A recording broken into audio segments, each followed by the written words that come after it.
Հարգելի գործընկերներ, ամիսներ առաջ վարչապետ Նիկոլ Փաշինյանը 3 նախկին նախագահներին հրապարակավ առաջարկեց իր հետ չբանավիճել սուրոգատների միջոցով, այսինքն իրենց խմբակցության պատգամավորների, իրենց կողմից ֆինանսավորվող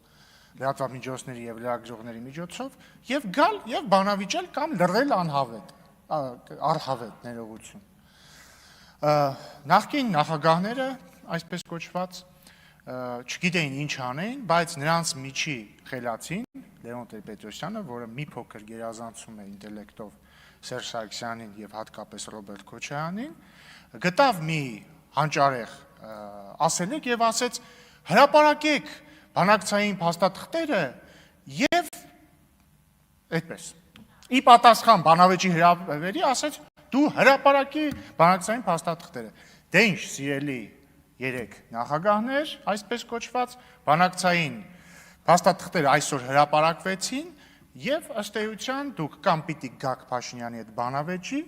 կամ լռեք առհավետ, կամ խայտառակ լինեք, բայց իրականում այդ խայտառակ լինելը բոլոր դեպքերում է լինելու, որտեղ որ գաք էլի խայտառակ եք լինելու, ընտրությունը ձերն է, սպասում ենք։